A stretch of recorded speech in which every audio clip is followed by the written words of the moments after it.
다시 한번 인사하겠습니다.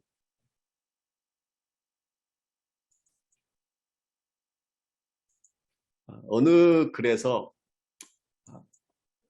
좀 특이한 풍습을 가진 어느 한 섬 이야기를 읽은 적이 있습니다.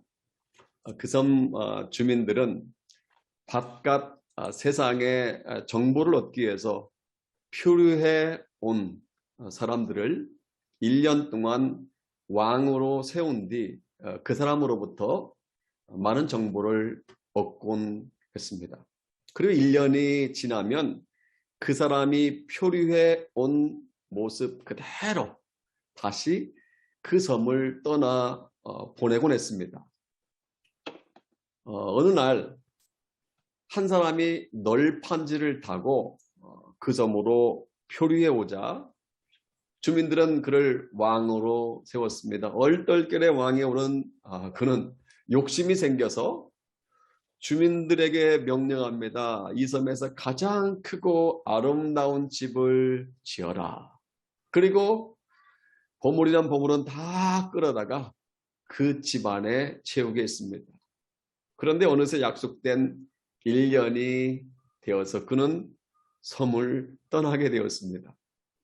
문제는 그동안 고생하면서 마련한 아름다운 집도 또 값비싼 보물도 아무것도 가져갈 수가 없었습니다. 그런 1년 전에 표류해온 그대로 널판지를 타고 그 섬을 떠났다가 얼마 있지 못해 바다에 빠져 죽고 말았습니다. 시간이 흘러 또 다시 한 사람이 헤엄을 쳐서 그 섬에 도착했습니다.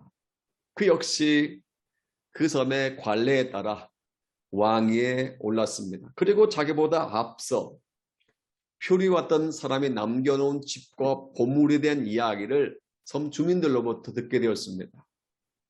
그는 어차피 1년 후에는 떠나야 한다면 좋은 음식이나 많이 먹어야 되겠다 생각을 합니다. 그리고 몸에 좋다는 음식은 마구 탁시한 대로 열심히 먹었습니다. 그러다 보니 살이 점점 쪄서 나중에는 움직이는데도 매우 불편을 느끼게 되었습니다. 약속된 1년이 되어서 드디어 그는 표류해온 것처럼 처음 그 섬에 도착할 것처럼 다시 헤엄을 쳐서 그 섬을 떠나게 됩니다만 살이 너무 쪄서 그도 얼마 있잖아 바다에 빠져 죽고 말았습니다.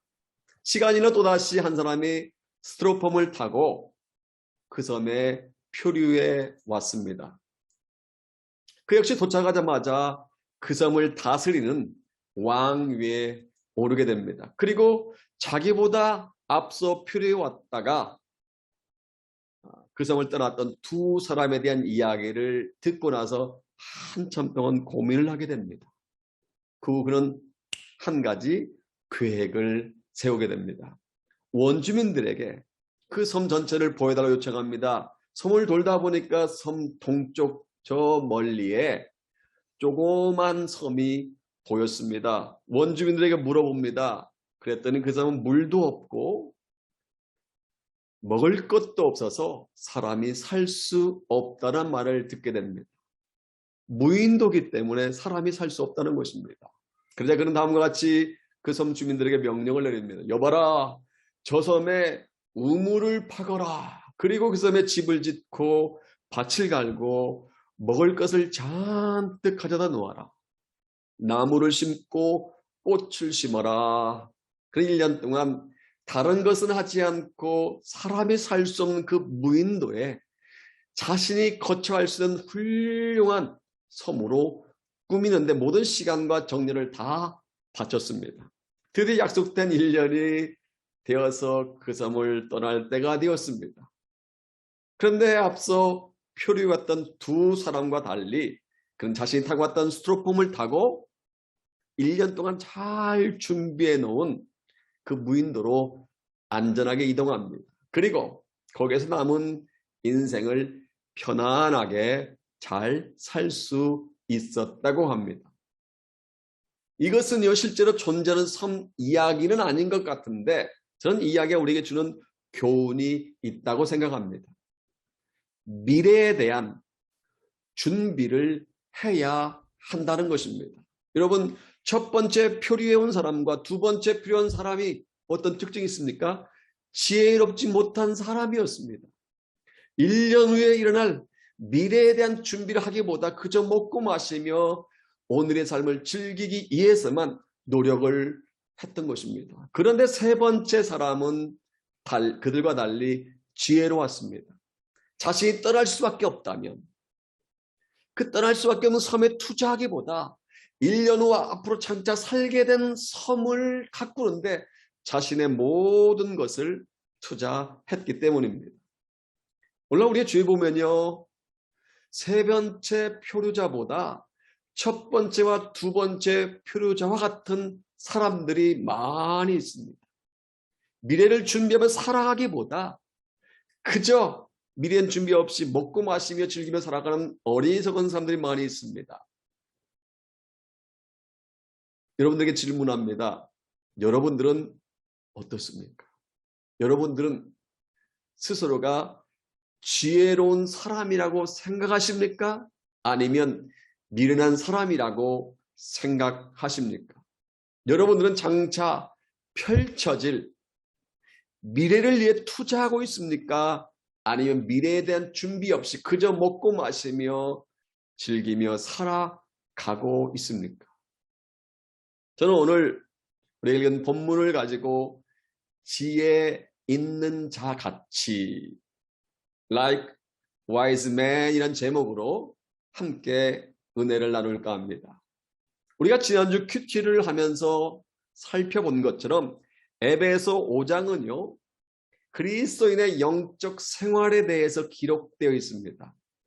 용서하시는 하나님의 은혜를 경험했다면 우리는 하나님을 본받아야 된다. 어둠의 권세로부터 건져냄을 받았다면 우리는 빛의 자녀들처럼 행해야 된다는 사실을 바울 서신인 에베소를 통해서 살펴보았습니다. 그리고 오늘 본문 15절에 보면 바울은 이렇게 우리에게 도전하고 있습니다. 그런즉 너희가 어떻게 행할지를 자세히 주의하여 지혜 없는 자같이 하지 말고 오직 지혜 있는 자같이 하여. 오늘 사도 바울은요 본문에서 지혜에 대해서 말씀하고 있습니다.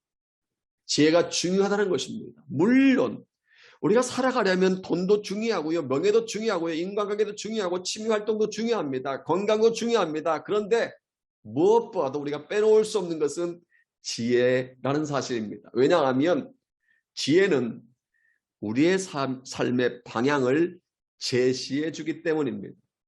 오늘 본문의 사도 바울은요, 지혜 없는 자같이 하지 말고 지혜 있는 자같이 행하라고 권면하고 있습니다. 그렇다면 어떻게 하는 것이 지혜 있는 자같이 행하는 것일까요? 지혜 있는 자같이 행하는 것이 어떤 의미일까요? 오늘 본문에 의하면 세 가지를 말씀하고 있습니다. 첫째로 주어진 기회를 살려야 합니다. 다시 말하면 주어진 기회, 나에게 주어진 기회를 잘 살리는 사람이 지혜로운 사람이라고 사도 바울은 말씀하고 있습니다. 우리 다 같이 한번 16절 말씀 볼까요?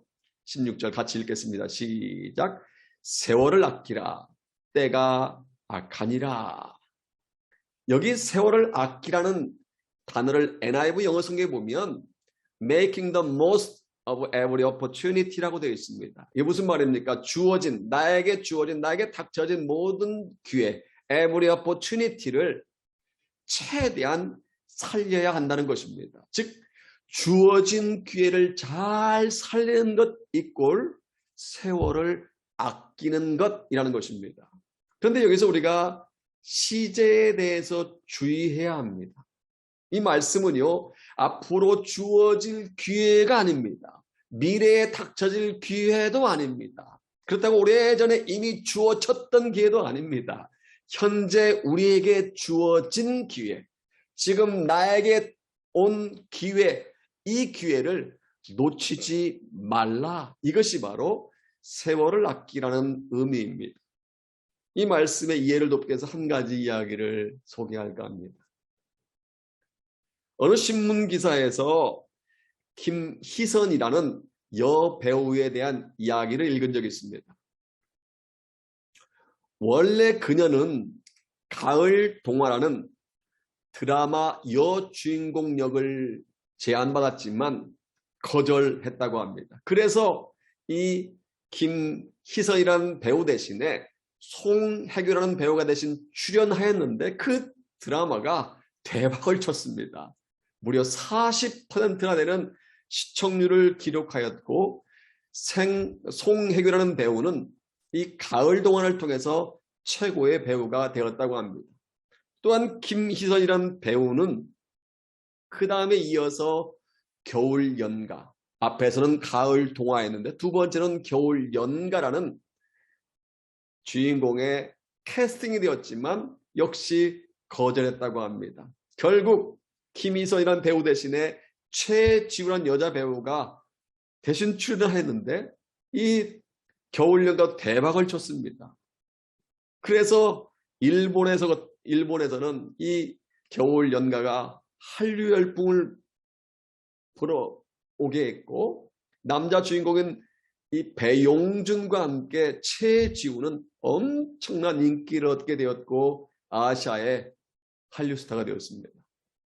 또한 김희선이라는 배우는요, 파리의 여인이란 이 드라마에도 캐스팅이 되었지만 거절했다고 합니다. 그 바람에 김정은이라는 여자 배우가 대신 출연하게 되었는데 이 파리의 여인도 60%의 시청률을 기록하면서 대박을 쳤습니다.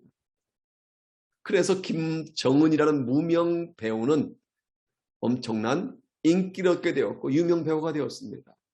가정이지만 만약 김희선이라는 배우가 캐스팅되었던 이 작품들을 거절하지 않고 다 출연했더라면 지금도 인기가 있는 배우지만 아마도 동남아시아에서 최고의 한류 스타가 되었을 것입니다. 그런데 그녀는 그렇게 하지 않았습니다. 그래서 사람들은 김희선이라는 배우는 자기를 향해 굴러온 복을 차버린 배우였다라고 말한다고 합니다. 여러분, 이처럼 사람은요, 기회를 잡는 것이 대단히 중요합니다. 그런데 이것은요, 우리의 믿음 생활에서도 똑같이 적용이 됩니다. 성경에 등장하는 많은 사람들 중에 하나님의 은혜와 역사를 경험한 사람들은 기회를 놓치지 않고 자기에게 주어진, 자기에게 찾아온 기회를 잘 부러뜨렸다는 특징이 있습니다. 마가복음 10장에 보면 소경 바디메오가 등장합니다. 그는 어느 날 모든 병과 모든 약한 것을 고치신다는 예수님이 자기 마을에 오셔서 지나가신다는 이야기를 듣고 소리를 지릅니다. 다윗의 자손이여, 나를 불쌍히 여기소서. 그런데 주위에는 많은 사람들이 시끄럽다, 조용해라, 잠잠하라 라고 꾸짖습니다. 그래도 그는 기회를 놓치지 않고 잡고 싶었습니다. 그래서 그는 더욱 크게 소리를 지릅니다. 다윗의 자손이여, 나를 불쌍히 여기소서. 결국 그는 예수님의 발걸음을 멈추게 해서 자기의 두 눈을 뜨게 되는 기적을 체험하게 됩니다. 무엇을 교훈하고 있습니까? 하나님께서 주신 기회를 잡는 사람이 하나님의 역사를 체험하게 되는 줄로 믿습니다. 하나님은요, 주어진 기회를 놓치지 않는 사람을 좋아하신 줄로 믿습니다. 그리고 기회를 놓치지 않고 붙잡는 사람에게 은혜를 베푸시고 그 사람을 통해서 당신의 계획을 이루어 가시는 줄로 믿습니다. 우리가 알다시피 요즘 사건, 사고가 끊이지 않고 발생하고 있습니다. 이것 호주 뉴사우스웨일즈와 퀸슬랜드 주만 해도요, 지난 2주 전에 단 3일 만에 1년 동안에 비가 내린 적이 있습니다. 어느 동네, 뉴사우스웨일즈 북쪽에 있는 어느 동네는 1000년 만에 한 번 내리는 비가 쏟아져서 온 동네가 쑥대밭이 되었습니다. 아마 몇 년, 복구되려면 몇 년이 걸린다고 합니다. 반면에 어느 지역은 너무너무 가물어서 지금 식수도 구하지 못하지 않습니까? 한국에도 가뭄 때문에 강원도 울진과 삼척지방에 산불로 인해서 오랫동안 고생했지 않습니까? 반대로 아프리카에도 비가 내리지 않아서 땅이 사막으로 변하고 식물이 자라지 못하고 식수를 구할 수도 없고 사람이 살 수 없는 곳이 되어버리고 있습니다. 남태평 통화에는 한 달여 전에 화산 폭발로 나라가 쑥대밭이 되어버렸습니다. 우리가 알다시피 일본은 지진과 쓰나미로 말미암아 원자력 발전소가 멈추는 바람에 방사능이 오염되고 방사능이 유출되는 등 인간의 힘으로 어쩔 수 없는 무서운 자연재해가 곳곳에서 지구촌 곳곳에서 발생하고 있습니다. 이뿐이 아닙니다. 미얀마에서는 민주를 부르짖는 국민들을 향해서 국가가 총을 쏘고 아프가니스탄 탈레반들이 쿠데타를 일으키고 우크라이나에서는 러시아가 공격하는 바람에 수많은 불쌍한 인명피해가 발생하고 많은 재산을 잃고 있습니다. 이뿐이 아닙니다. 27개월 전에 생전 듣도 보도 못한 코로나 바이러스라는 것 때문에 많은 사람의 목숨을 잃었고 전 세계 일상이 다 무너져 버렸습니다. 전보다 많이 나아졌지만 아직도 일상이 회복되지 않은 것은 사실입니다. 이런 상황과 사태를 보면서 많은 사람들이 믿는 사람이나 믿지 않는 사람들이나 한결같이 말세라고 말합니다. 세상이 종말을 향해 달려가고 있다는 것입니다. 세상이 점점 악해져 가고 있다는 것입니다. 누가 뭐라고 해도 우리는 악한 때 악한 세상에 살아가고 있다는 것입니다. 이러한 상황에서 사도 바울은 우리에게 도전합니다. 세월을 아끼라. 때가 악하니라. 다시 말하면 때가 악하기 때문에 세상의 종말이 다가왔기 때문에 주어진 모든 기회를 최대한 잘 살려야 한다는 말입니다. 성경 우리로 하여금 과거가 아닌 항상 현재를 살아가라고 말씀합니다. 고린도후서 6장 2절을 보면 보라 지금은 은혜 받을 만한 때요. 보라 지금은 구원의 날이다 라고 말씀합니다. Now is the day 라고 말합니다. Now입니다. Now. past 과거가 아니에요. future도 아닙니다. 지금 은혜 받아야 되고 지금 구원 받아야 한다는 것입니다. 다시 말하면 은혜 받을 기회를 놓치지 말아야 한다. 구원받을 기회를 놓치지 말아야 한다. 하나님의 일을 감당할 기회를 놓치지 말아야 한다는 것입니다. 사랑하는 여러분, 하나님께서 주신 기회를 놓치지 않는 저와 여러분 되기를 소원합니다.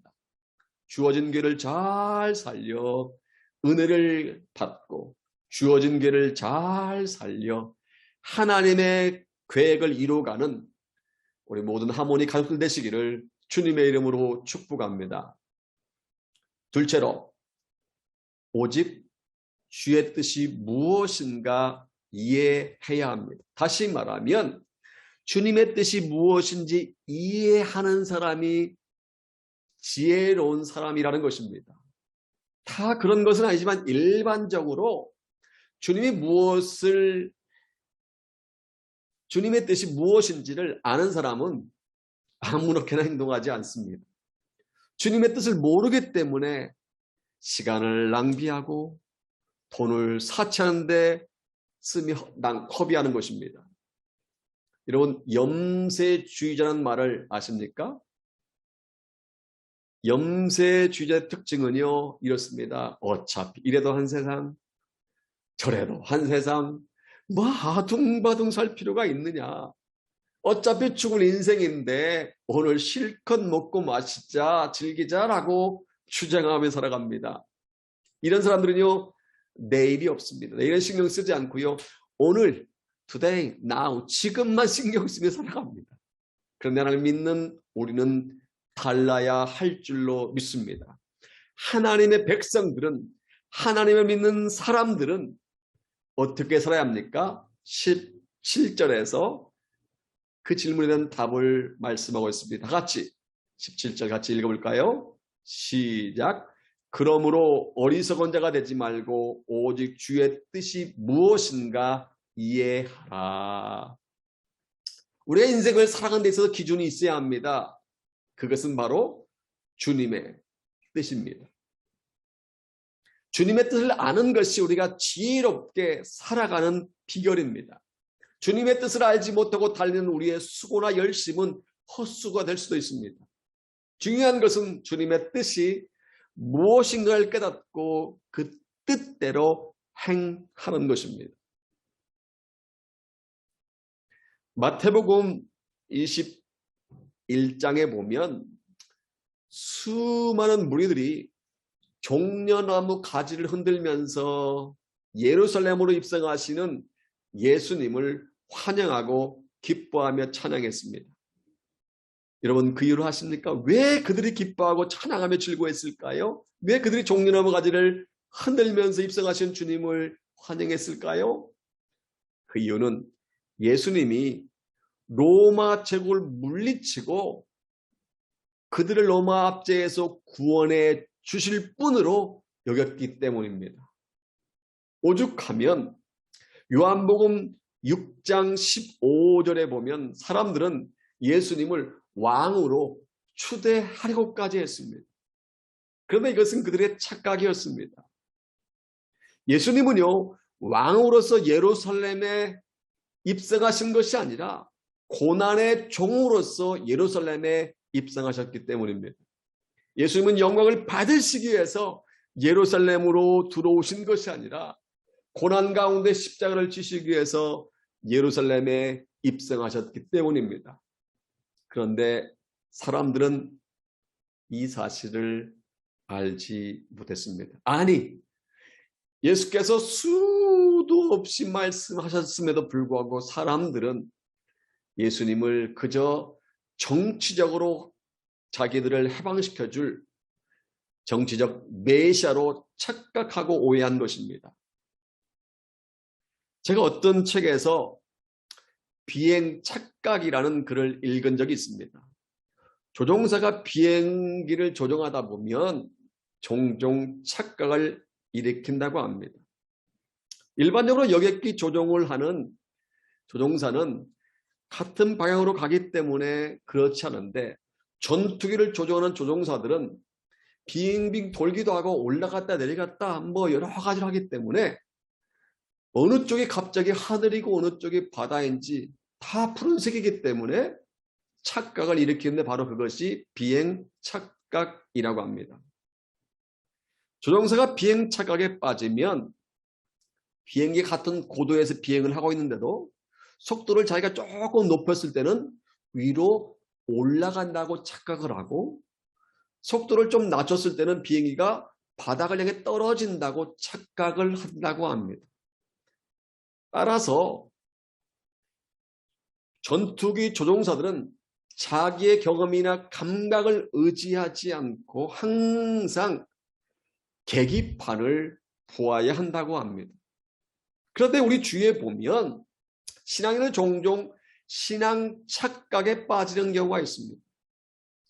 계기판을 보지 않고 자기의 감각과 자기의 경험만을 의지하는 조종사처럼 성경 말씀 보지 않고 자기가 생각하는 신앙이 옳은 것인 양 생각하고 행동하는 그러한 신앙 착각 그리스도인들이 많이 있습니다. 여러분, 우리가 신앙 착각에 빠지지 않기 위해서는 어떻게 해야 됩니까? 말씀을 통해 주님의 뜻이 무엇인지 이해해야 할 줄로 믿습니다. 주님의 뜻대로 사는 것이 기회를 놓치지 않는 비결이요 지혜롭게 살 수 있는 방법인 줄로 믿습니다. 여러분, 제가 자주 말씀드린 것처럼 성경을 덮어놓고 믿지 말고 성경을 펴놓고 믿으시기 바랍니다.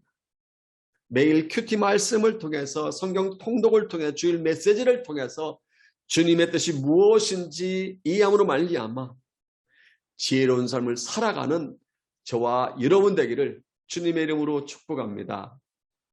마지막 세 번째입니다. 셋째로 성령으로 충만받아야 합니다. 다시 말하면 성령으로 충만한 사람이 지혜로운 사람이라는 것입니다. 한때 청년들 사이에 이런 유머가 유행한 적이 있습니다. 어떤 청년이 택시를 탔는데 합승을 하다 보니까 두 아가씨와 함께 타게 되었습니다. 이 청년은 양쪽 아가씨 사이에 끼게 됐습니다. 그런데 한 아가씨는 아주 안 생기고 또 다른 아가씨는 아주 잘생겼습니다. 택시가 가면서 커브를 돌 때마다 가운데 낀 청년은 이쪽으로 쓰러지기도 하고 저쪽으로 쓰러지기도 했습니다. 안 생긴 쪽으로 길어질 때 이 청년은 이렇게 기도했습니다. 주여, 시험에 들지 않게 하옵소서. 반면에 이쁜 쪽으로 쓰러질 때는 이 청년이 이렇게 기도했습니다. 주여, 뜻대로 하옵소서. 머리가 있는 분은 이 유머가 이해가 되고 웃습니다. 웃어주는 것도 예의입니다. 저는 이 유머가 우리에게 주는 교훈이 있다고 생각합니다. 기도는요, 크게 두 가지 역할을 합니다. 기도는 우리로 하여금 시험을 이길 수 있게 하고요. 기도는 우리로 하여금 하나님의 뜻을 깨달을 수 있게 합니다. 우리가 기도할 때 사단의 공격을 알아차릴 수 있고요. 우리가 기도할 때 하나님께서 우리의 원하시는 것을 깨달을 수가 있습니다. 근데 문제는 우리가 주님의 뜻을 깨달았다 할지라도 그 뜻대로 살 수 있는 능력이 우리에게는 없다는 것입니다. 저 마음을 먹고 주의 말씀을 받고 그래 내가 이 말씀대로 한 주간 살아야 되겠다라고 결심하지만 이 결심대로 살기는 사실상 불가능합니다. 그러면 어떻게 해야 합니까? 하나님께서 불가능한 것을 우리에게 요구하고 있습니까? 아닙니다. 방법이 있습니다. 우리 다 같이 18절 말씀 볼까요? 같이 읽겠습니다. 시작. 술 취하지 말라. 이는 방탕한 것이니 오직 성령의 충만을 받으라. 영어 성경에 보면 참 재미있게 표현되어 있습니다. 술에 취하지 말고 대신 성령으로 가득 채우라라고 합니다. Be filled with the Spirit이라고 되어 있습니다. 스피릿이요 대문자입니다. 다시 말하면 이것은 성령님을 지칭합니다. 다시 말하면 술에 가득 잠기지 말고 성령에 가득 be filled라고 하고 있습니다. 잠기라는 것입니다. 술에 취한 어떤 사람이 택시를 탔습니다. 그런데 택시 타자마자 이 사람이 자꾸 옷을 벗는 것이었습니다. 상의도 벗고 넥타이도 벗고 바지도 벗고 자꾸 벗었습니다. 이상한 생각이 든 택시기사가 손님에게 물었습니다. 여보세요 손님 왜 자꾸 옷을 벗습니까? 그래서 술에 취한 손님이 대답합니다. 여기 우리 집 아닌가요? 손님의 대답을 들은 택시기사가 말합니다. 여기는 손님의 집이 아니라 택시입니다. 택시. 택시기사의 대답을 들은 손님은 정신을 번쩍 차렸는지 이렇게 소리칩니다. 이봐요. 그러면 진작 알려줬어야지요. 나는 여기가 우리 집인 줄 알고 택시 탈 때 신발도 이미 벗고 탔지 않소. 여러분 술에 취하면 어떤 현상이 나타납니까? 말씀하지 마세요. 술 잘 드신다고 오해받을 수 있기 때문에요. 술에 취하면 어떤 현상이 발생합니까? 우리의 이성이 마비되고요. 조절 능력이 상실됩니다.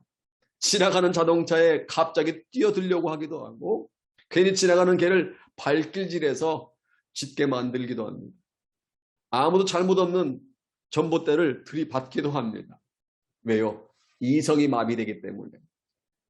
조절 능력이 상실되기 때문입니다. 그런데 반면에 성령에 취하면 어떻게 되는지 아십니까? 마비된 이성이 도리어 살아납니다. 악과 선을 구분할 수 있게 됩니다. 하지 안 해야 할 것과 해야 할 것을 명확하게 구분합니다. 절제 능력이 생기고요. 온유해집니다. 이것이 성령 충만한 사람의 특징이요. 성령의 열매입니다. 그렇기 때문에 우리가 성령으로 충만할 때 성령께서 지배하게 되게 되고 내 속에 있는 죄성을 누를 수 있는 줄로 믿습니다. 성령으로 충만하면 주님이 원하시는 삶을 살아갈 수 있는 줄로 믿습니다. 18절에서 술 취하지 말라는 이 말씀에는 4가지 중요한 포인트가 있습니다. 첫째로 이 말씀은요, 명령문으로 되어 있습니다. 성령 충만은 받아도 좋고 안 받아도 좋은 것이 아니라 반드시 받아야 한다는 것입니다. 둘째로 이 말씀은요, 진행형으로 되어 있습니다. 과거 어느 한때 성령으로 충만하고 끝, 졸업이 아니라 계속 주님 만나는 그날까지, 이 땅을 떠난 그날까지 우리는 계속적으로 성령 충만한 삶을 살아가야 한다는 것입니다. 셋째로 이 말씀은요, 수동태로 되어 있습니다. 성령에 충만하라가 아니라 성령의 충만함을 받으라라고 하고 있습니다. 이것은요, 내가 성령 충만을 받기를 원하는 것보다 성령께서 우리에게 나를 충만케 하기를 더 원하신다는 의미입니다. 넷째로 이 말씀은 모든 그리스도인들에게 해당되는 말씀입니다. 목사는 해당이 안 되는 것이 아니라 장로나 집사나 권사나 해당되지 않고 간미든 초신자들만 해당되는 말씀이 아니라 목사나 평신으로 모든 그리스도인에게 동일하게 똑같이 해당되는 말씀이라는 것입니다. 그러니까 예수 믿고 구원받은 모든 그리스도인들은 성령 충만을 받아야 한다는 것입니다. 과거 한때 성령 충만을 받았다 할지라도 지금도 계속적으로 성령 충만을 받아야 한다는 것입니다. 그러므로 악한 시대에 지혜롭게 살기 위해서는 성령님의 능력을 구하시기를 바랍니다. 한번 지나가면 다시 되돌릴 수 없는 기회를 잘 살기 위해 성령의 충만을 구하시기를 바랍니다. 성령 충만함으로 말미암아 주의 뜻을 분별하고 그의 뜻에 따라 행하는 저와 여러분 되기를 소원합니다. 사랑하는 하모니 가족 여러분, 이제 지구촌 교회에 이동원 원로 목사님의 글에서 읽은 한 이야기를 소개하고 말씀을 맺겠습니다. 한 유명한 문학가이신 어느 집사님이 폐암 진단을 받게 되었습니다. 입원실 밖에서 가족들끼리 이야기하는 소리를 듣고 자신이 6개월밖에 살 수 없다는 사실을 알게 되었습니다. 그런데 이분은 믿음을 가지고 있었기 때문에 두려워하진 않았습니다. 그래, 6개월 동안 죽음을 준비해야지. 내가 제대로 인생을 잘 마쳐야지. 라고 생각하고 하나씩 죽음을 준비했습니다. 그때까지 갚지 못하고 있는 빚을 갚았습니다. 그동안 서먹서먹했던 분들을 찾아가서 오해를 풀고 함께 식사도 했습니다. 그동안 소홀했던 가족들과 함께 대화도 하면서 시간도 가지면서 하나하나 자기 주변을 정리해 갔습니다. 그런데요, 시간이 흘러도 폐암은 악화되지 않았습니다. 6개월밖에 살 수 없다고 진단이 내렸다는데 6개월이 지나도 암이 더 문제가 되기는커녕 전혀 건강 이상이 없었습니다. 주위 사람들이 다른 병원에 찾아가서 다시 진단을 받아보라라고 권유했습니다. 결국 그는 다른 병원에 가서 검사를 해보니 암이 아니라는 이야기가 들렸습니다. 알고 보니까 전에 진단했던 병원에서 오진을 했던 것입니다. 사람들에게 물었습니다. 억울하지 않습니까? 지난 6개월 동안 그렇게 살았는데 억울하지 않습니까? 그동안 여러 가지 정리를 하느라 많은 돈을 썼고 무엇보다도 마음고생이 심했을 텐데 손해가 막심하지 않습니까? 라고 물었습니다. 그랬더니 집사님이 이렇게 말하더랍니다. 일생 동안 지난 6개월처럼 진지하게 삶을 살았던 때가 없었습니다. 나머지 인생도 그런 마음으로 살고 싶습니다. 전 그분의 이 고백이 말세를 살아가는 저와 여러분들의 고백되어야 한다고 믿습니다. 저는 6개월 동안 진지하게 살았던 그 집사님의 삶이 말세를, 악한 때를 살아가는 성도들의 삶의 기준이 되어야 한다고 믿습니다. 성경에 보면요, 어리석은 사람과 지혜로운 사람에 대한 이야기가 참 많이 나옵니다. 그 중에서 대표적인 말씀이 마태복음 25장에 나오는 말씀입니다. 이 말씀은 소위 열처녀 비유입니다. 주님께서 뭔가를 설명하기 위해서는 illustration, 비유를 가지고 말씀하시는데 비유 자체의 의미가 아니라 비유를 통해서 당신이 하시고자 하는 교훈을 말씀하는 것입니다. 이 열처녀 비유를 보면 10명의 처녀들이 똑같이 결혼잔치에 초대를 받았습니다. 그리고 그들이 똑같이 초대에 응했고요. 똑같이 신랑을 기다렸습니다. 그런데 5절에 보면 기다리는 신랑이 오지 않자 10명의 치아들이 한 사람도 빠짐없이 다 졸음을 참지 못하여 잠을 잤습니다. They all became 이라고 되어 있습니다. They all이에요. 10명 중에 9명, 10명 중에 5명만 잠에 취한 것이 아니라 10명 처녀 모두가 다 잠에 빠졌습니다. 그리고는 똑같이 등을 가지고 있었습니다. 10명의 치아들이 거의 비슷합니다. 그런데 3절과 4절에 보면 차이점을 발견할 수 있습니다. 미련한 자들은 등을 가지되 등 가졌습니다. 기름은 가지지 아니하고 슬기는 자들은 그곳에 기름을 담아 등과 함께 가져갔더니 미련한 다섯 처녀와 지혜로운 다섯 처녀의 차이는요, 기름의 차이였습니다. 미련한 다섯 처녀는요, 기름을 따로 준비하지 않았습니다. 물론 미련한 다섯 처녀들도 처음에는 등을 가지고 있었고 등에 불을 켜고 있었습니다. 그런데 막상 신랑이 온다는 소리를 들었을 때 미련한 다섯 처녀들은 그들이 가지고 있는 등불이 점점 소멸되어 갔습니다.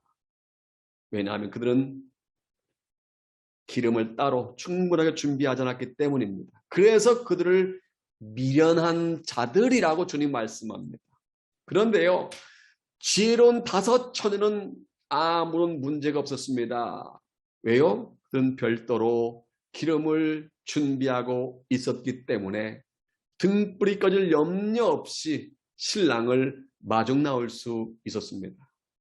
그러니까 지혜로운 처녀와 어리석은 처녀의 구분은요, 얼굴이 예쁜지 얼굴이 미운지로 구분되는 것이 아닙니다.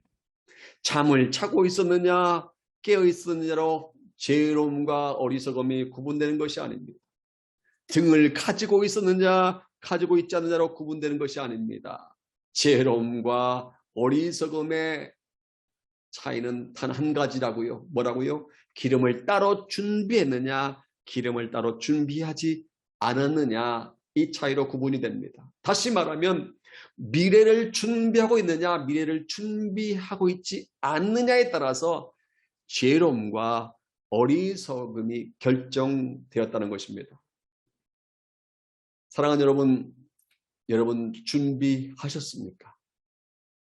신랑 대신 주님을 맞이할 준비를 하셨습니까? 아니, 준비를 하고 살아가고 있습니까? 말세를 준비하며 지금 살아가고 있습니까? 오늘 본문에서 바울은 주어진 기회를 살리는 사람이 지혜로운 사람이며 주님의 뜻이 무엇인지 아는 사람이 지혜로운 사람이며 성령으로 충만한 사람이 지혜로운 사람이라고 말씀합니다. 그러므로 악한 때를 준비하는 지혜로운 사람 되시기를 바랍니다. 충분한 기름을 준비하여 신랑을 맞이한 지혜로운 다처처럼 주님 오실 날이 멀지 않은 이때 신랑 되신 주님을 맞이할 준비하며 살아가는 지혜로운 사람 되시기를 바랍니다. 주어진 길을 살리며 주님의 뜻이 무엇인지 이해하며 성령의 충만을 받아 주님 오실 길을 준비하는 저 여러분, 그리고 우리 월드 하모니 공동체 되기를 주님의 이름으로 축복합니다.